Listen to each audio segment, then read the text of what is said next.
Welcome to another episode of Whitetail Rendezvous, coming to you 6 days a week as we interview whitetail experts and hear their traditions and personal stories of the hunt.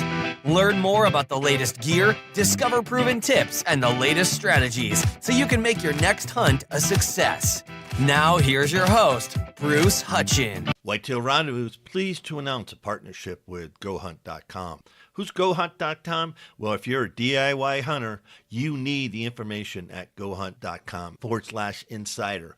Why? Because it provides 4,200 profiles, every unit, every species, and every season. Furthermore, they give in-depth analysis, interactive maps, unit access, and seasonal trends. Draw odds are very important, and they give you the most accurate information in the business. All this is available when you go to GoHunt.com/insider.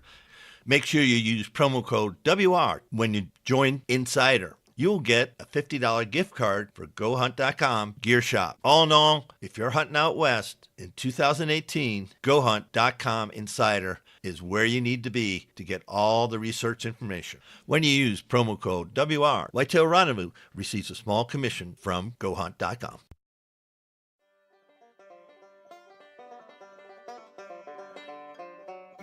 Episode of Whitetail Rendezvous. This is Bruce Hutchin, your host and executive producer.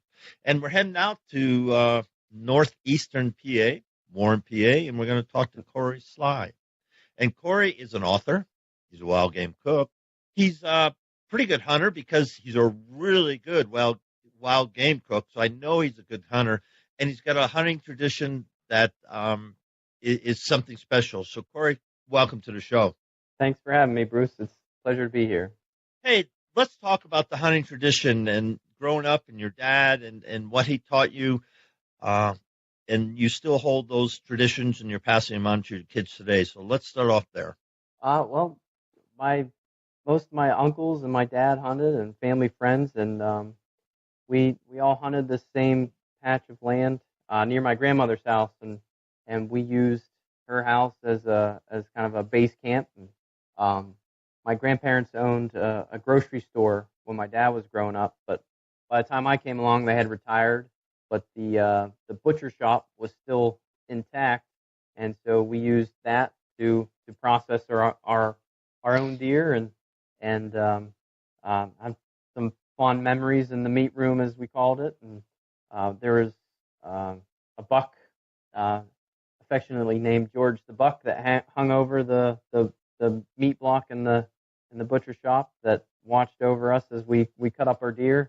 I guess it was a buck that a great uncle shot back in like the 1930s or 40s, and I actually have it in my house now today because my grandma has since passed away and the house was sold. But we have great memories on that hillside and Parkland Stream and hunting on the state game lands and with cousins and uncles and friends.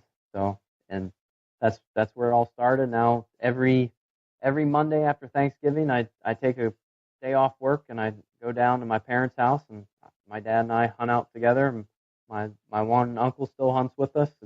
It's not the same now that my grandmother's not around, but we still try to keep a tradition. And we're with my kids, we're trying to start our own traditions. We go out the first day of squirrel season. We got some friends in the area that have kids about the same age as my kids, and there's a group of 4 or 5 dads and 5 or 10 kids that go out, and we try to get some squirrels and then have a dinner afterwards. So we're got a lot of tradition from past and starting new traditions for the future. When you think back to when you started with your dad, what are some of the lessons that you learned then that you're still adhering to today or using today, plus you're passing on? Oh, wow, that's lessons learned. I've learned a lot of things. I've learned a lot of things not to do. It's never going to go the way that you think it's going to go. So you got to prepare for failure.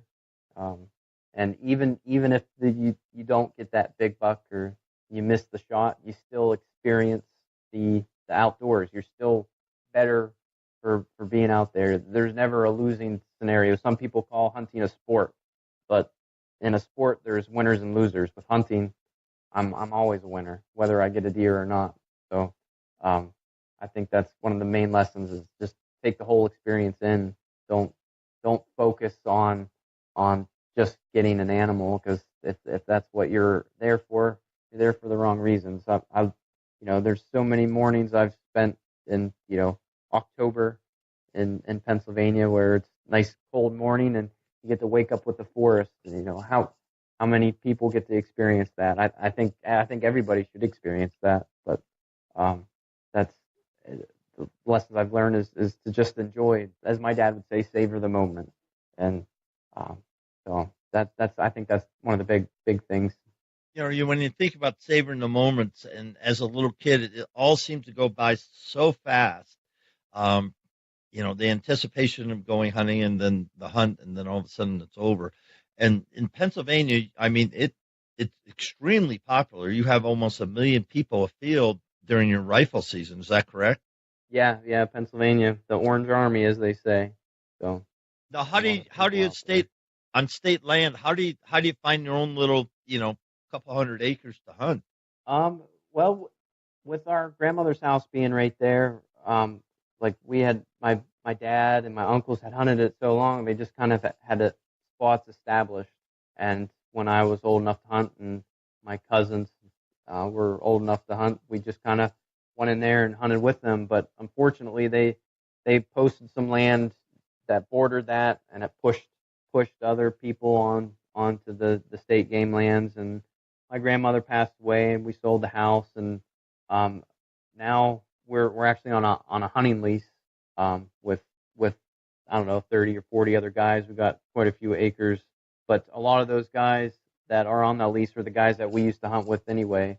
So I remember growing up, my dad didn't like hunting leases. He always said they were for mupp ears, what we call Pittsburghers. They always say I'm up here from Pittsburgh to hunt. So we always thought hunting leases were for Pittsburghers, and so never really thought highly of a hunting lease when I was younger. But if you can't beat them, join them type of thing. So the landscape has changed. There's a lot more ground posted, so we kind of added to that by our own hunting lease and posting some of it. But where I live in Warren, I have the Allegheny National Forest near me, so I have what is that, 400,000 acres at my disposal. That's a little bit of a drive for me, 20 minutes or so. But so with 3 kids, I measure my hunts in hours instead of days now. So there's a lot of private farms in the area that I've since we've lived here, I don't know, 8 years now. I've met the farmers and gained permission to hunt there, so I can go out my back door now and be hunting in 5-10 minutes. So it's hunting on public lands is definitely a challenge, and one that I'm not great at. But I've been successful at it. But getting your own spot is just a matter of being there year after year, I suppose. When you think of that, and with your writing, do you write some articles about the changing from hundreds of thousands of acres to where people today are leasing more land because they just realize that the hunting on public land in some areas is becoming more difficult, and that's why hunting leases, people say we just want our own 100 acres, 500 acres, 1,000 acres, 40 acres. In Wisconsin where I hunt, we got some 40s. I mean, that we own, and we're lucky to have the family farm. But with all the cousins and nieces and and uncles, it gets crowded. 400 acres, and right. Although it's not woodlot, so it does get crowded. So we've had to branch off to other areas to look for places to hunt. I'm always going to be an advocate for public lands. I'm a member of Backcountry Hunters and Anglers, and I'm always going to want to get as much access to public lands as possible, make it so everybody can hunt that's able to, and because hunter numbers are declining, so we need to find a way to reverse that. So I think access to public lands is the best way to do that. But again, I like being able to hunt my neighbor's farm and not having to worry about running into somebody else. But with public land, you have to be willing to put the work in to find the deer that people aren't finding, to go in farther than what anybody else would be willing to go. And I say that, and I'm kind of, the hypocrite. I don't want to say hypocrite, but I being a father of three, it's hard for me to find a time to put that necessary effort into those public land spots, those public land honey holes that nobody has found yet, or very few people have found. So I take advantage of the private land that I have access to, and the hunting lease that I have access to. And it's nice to be able to go to a stand that you have set up and know no one has messed with it, and climb up in there and know, nobody has busted through there and scared all the deer away. But I think you can be successful or I know you can be successful on public land if you're just willing to work at it. Yeah, there's no question about that. And folks, I wasn't alluding to that at all. There's some on social media, you can see the public land bucks that have already been taken this year, and there's some giant bucks. And it doesn't have to be a giant buck. I mean, just any buck. If you go out on public land and get your first doe or a legal buck, that's all successful. And so it's a balance. And the longer you hunt, to say, okay, I'm going to work hard. And you alluded to it, Kory, because you have to invest the time to get that mile or 2 miles away. Even like out west where we have millions of acres. Elk hunting, there's a lot of either oil and gas roads, or there's a lot of Forest Service roads, and there's access roads. So, and I just can't do 10 miles a day. This fall I did 5 miles at 10,000 feet. So that was a good day for me. But, I just can't hunt that. And so I'm looking for places that I can, get into, and other people aren't going to get into because they either won't go as high as I hunt, or they won't drop into basins that are just suck. I mean, they're just bad. But that's where the elk are, right? And you got to be. That's where the elk are. You got to be willing to do it. And with hunting around here, I have to take a little bit different approach. We have, state game lands, but it's hunted pretty heavily. So I take the private land approach. I take my neighbor some cookies and talk to him for a while, get the permission, make sure I'm doing everything they asked me to do, and not messing anything up to get that permission taken away. That way I'm on a ground that doesn't see too many people. So that's kind of the strategy I have taken the last few years. I want to be able to go out into the Allegheny National Forest and hike up through the mountains or kayak through the reservoir to get to those little hidey holes. But it's hard for me to find the time. So I've had to go about it a little bit different way. And that's, I think, good wisdom, because if you got to change up your technique, change it up to fit you. And so you can be out there hunting. And, I've known guys that would go hunting an hour in the morning, an hour at night. That's all they had. And if they ever, killed something, then, it was a scramble drill. They had to get on the phone and call people or say, hey, I got a buck down. I've got to be here, blah, blah, blah, blah. And away they go.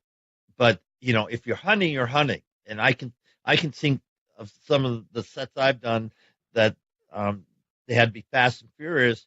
But, just watching the sun come up and hearing the owls hoot and all that, I mean, that starts off your day pretty good. Yes, it does. And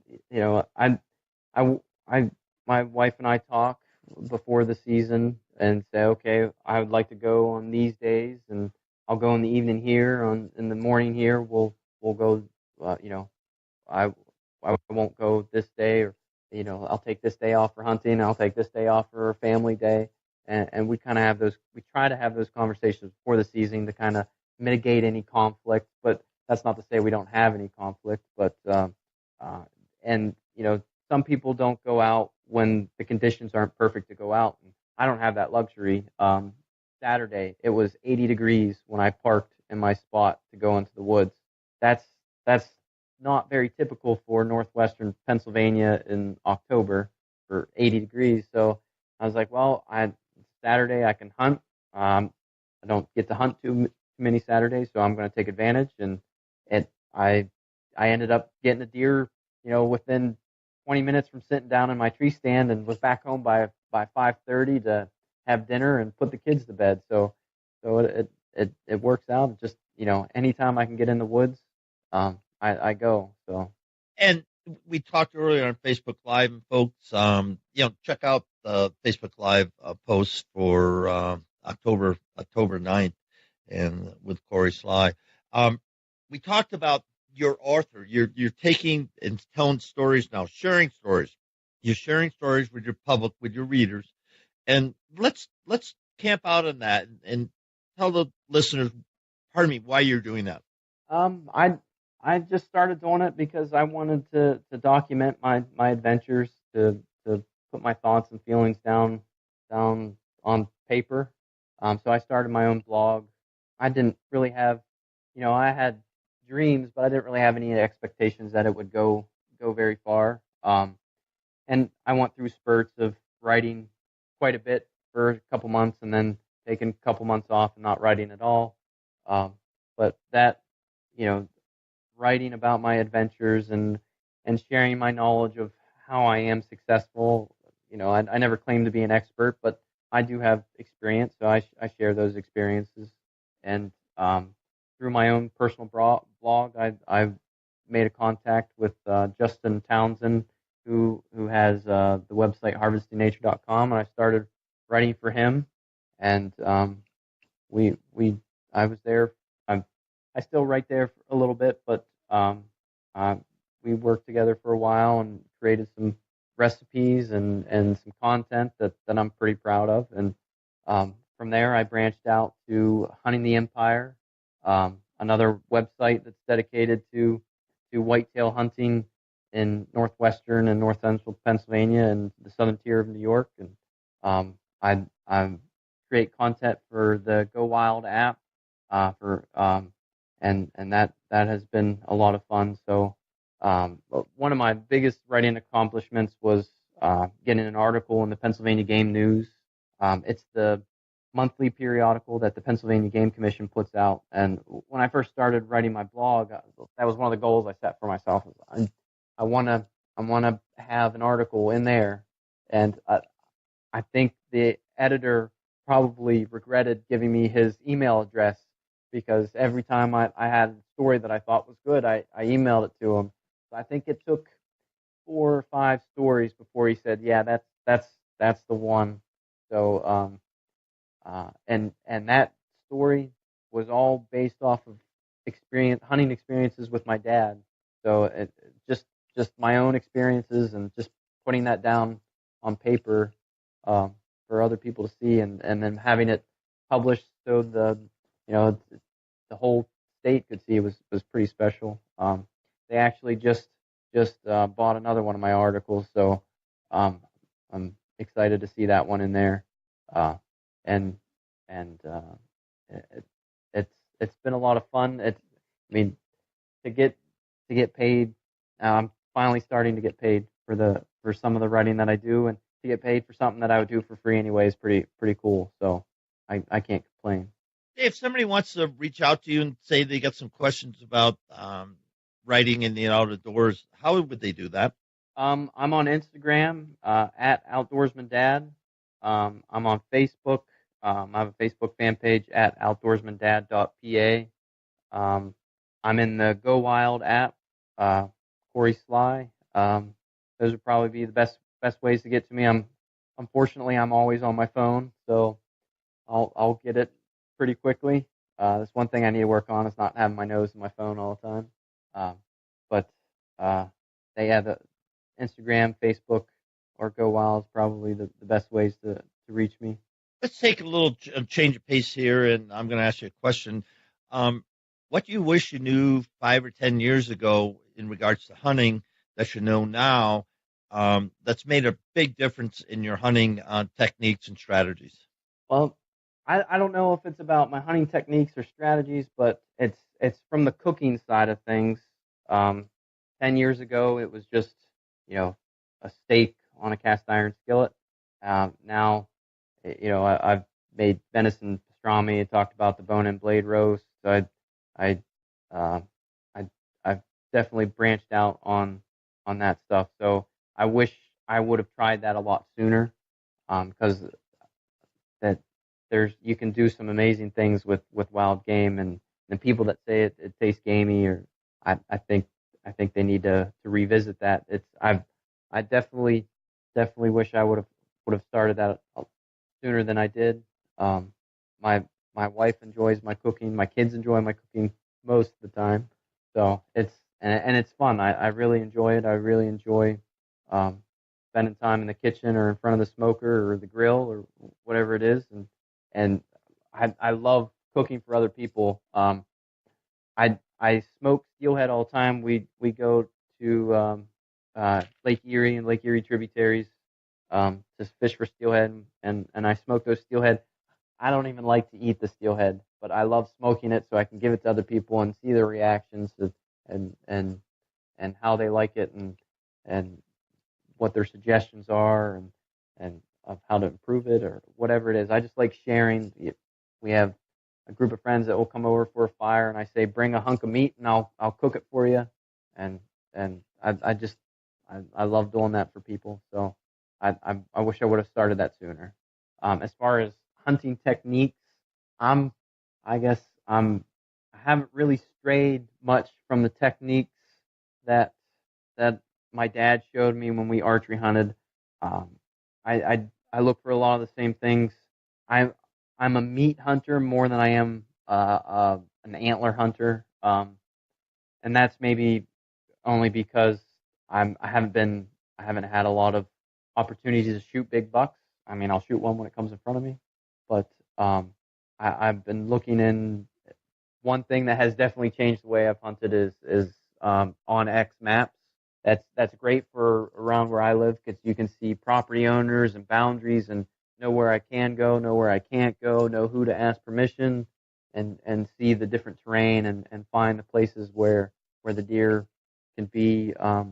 I've with my writing with Hunting the Empire, those Joe Mainville and a lot of the guys that write for him on that website are they're very technical savvy on techniques and strategies to kill big bucks, and I've started to take notice on what they're doing, and the saddle hunting, and listening to Mark Kenyon of Wired to Hunt, using the saddles to hunt. That's something I need to start looking into. I've watched the Hunting Public on YouTube and how they use their strategies for buck bedding to get in tight to those bucks where they sleep, so they can kill those big bucks that nobody else gets access to. So I have more work to do to get better, and I'm I always say I don't have time, but that's not a good enough excuse. I just need to make the time to do it. And now that my daughter's getting a little older, she's coming with me on scouting trips, and she'll come with the deer that I got this past weekend. She helped me set up that stand, and two years in a row I got a deer off that stand. So she's pretty proud of that she helped me set up the stand that got a deer. So really like getting them involved, and so. But yeah, a lot of things that I can be doing that I don't do now, that I'm really need to branch out my techniques and scouting preparation. So Hunt the front, the cold front. right. Yeah, I keep. Yeah, I keep. And well, boss knows that I'm a big hunter, and so I think he would see through the fake cough and calling in sick. uh, you mentioned your daughter and your commitment to your family, and you mentioned how which was very smart, have a pre-hunting season discussion with your wife and say, this is kind of the way the season's looking, and having that conversation. Hint, hint, guys, if you're not doing that, that's probably a pretty smart thing to do. But saying that, kids are so important, and getting kids in the outdoors and just spending time with your kids. It's hard. I get that. But to get kids in the outdoors is some of the best lessons that you can share with them, because you have experiences that you wouldn't have sitting in the house, sitting in the couch, or just doing things around the house. Let's talk about you and your kids and your plan, for the kids coming up. Hey, folks, a little technical difficulty, but we're back on. And Kory, you and I were talking about the transferring of knowledge and transferring the hunting tradition to your kids. And you mentioned that your daughter was with you last 2 years, and you made a set, and you killed a deer out of that stand 2 years in a row. So she's pretty proud of herself. So let's just finish up the show talking about what your plans are for your kids and getting them involved in the outdoors. Well, my dad took me hunting when I was young. I don't. My daughter's 6. I don't think I was that young when my dad took me, but I've been trying to take them out and introduce them little by little.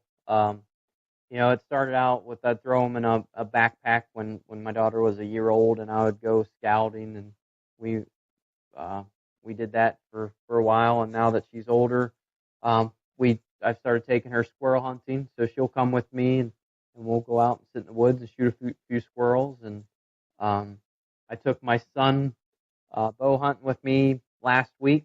He lasted until his snacks were gone, and then he was ready to go home. And one of the main things is you can't have too high of expectations for a 4, 5, or 6-year-old. Like, when they're ready to go home, there's no use in fighting it. So you don't want to ruin their first experiences with hunting. So you make it fun. You take a lot of snacks. You don't have high expectations. That's why I take my daughter squirrel hunting. Is you sit down for 10 minutes and there's a squirrel, and you can be successful relatively easy, and they get excited over that. And with those squirrels, we brought them home and we made squirrel tacos with them, and she sees the whole process, and they help me in the kitchen. Last night, my daughter was helping me peel potatoes and carrots for our bone-in blade roast that we had tonight. So I get them involved in the whole process, and hopefully they enjoy it as much as I do. If they don't, that's okay too. I take them fishing with me. In Pennsylvania, there's a mentored youth trout day that's the Saturday before the opening day of trout. So we'll take them out there. It's all about the kids. I just bait the hooks and they throw in, and the one thing that I have to keep in mind, and sometimes I'm not the best at it, but is having the patience to understand that they're not going to be as serious as what I'd like them to be, or they're not going to be as focused as I would like them to be, or they're not going to do exactly what I want them to do. But I don't want to have them have a bad experience at this age and not want to do it when they get older. So we go, we have fun. When they're ready to go is when we go. And I made some good memories with my kids already. Going scouting, coming up on a bear with my 1-year-old daughter in a backpack, or shooting 2 black squirrels last year with my daughter, and going to a friend's house after that, and having a big breakfast. So we have a lot of fun.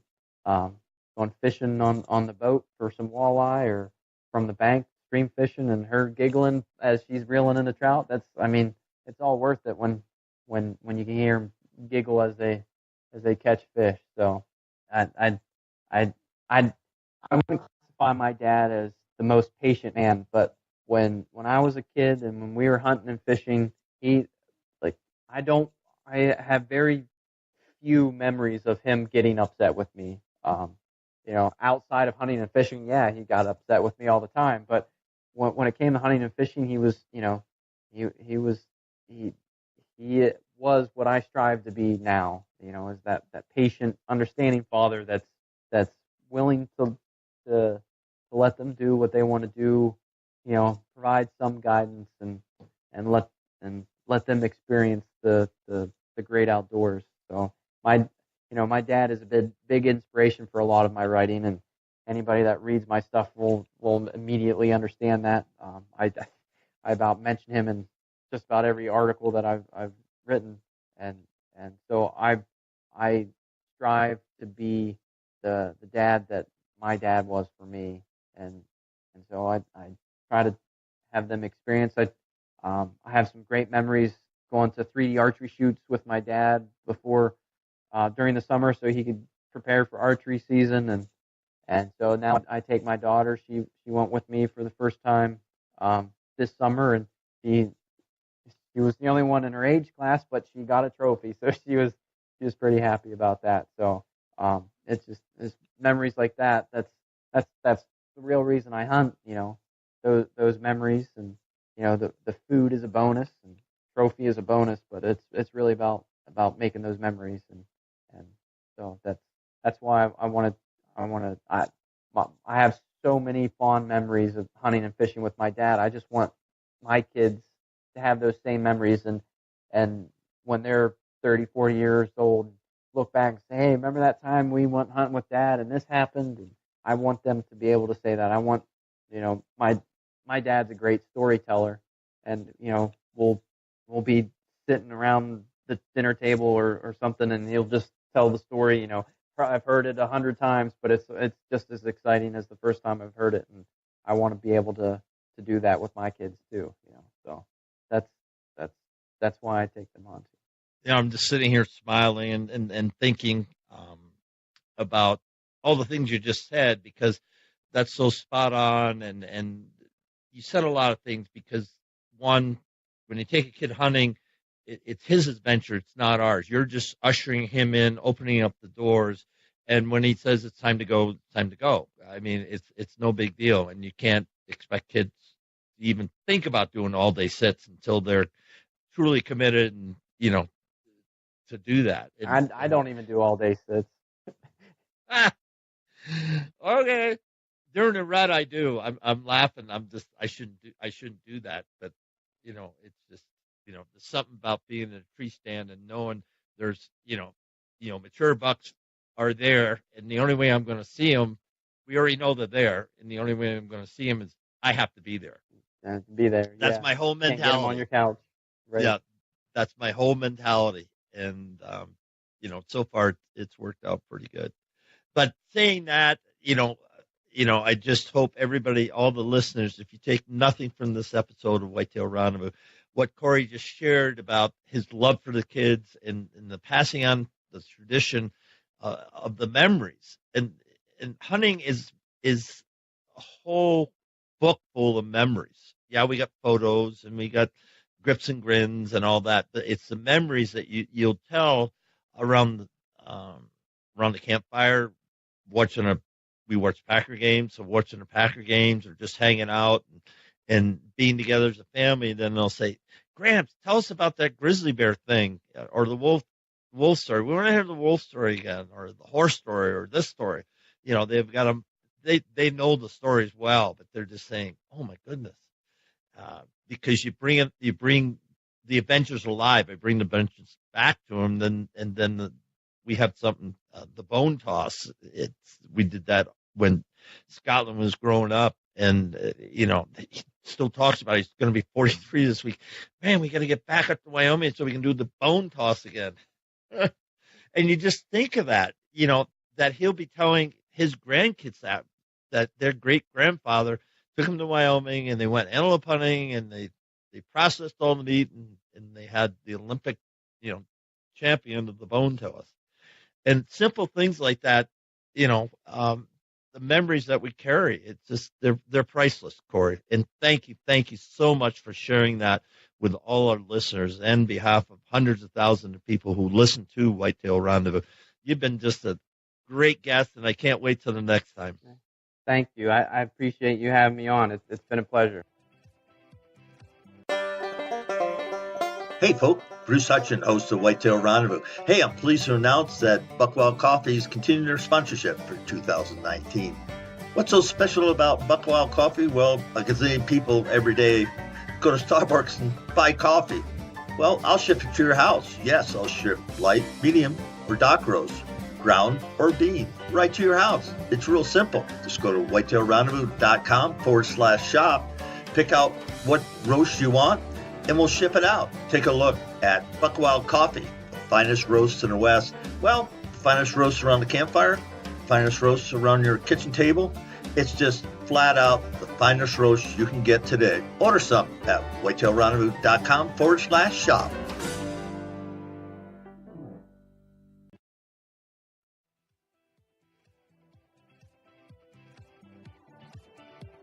Thanks for joining us. Be sure to tune in tomorrow for another episode of Whitetail Rendezvous, where you can listen and learn from the experts so you can be more successful on your next hunt. Until next time, listen, learn, and succeed.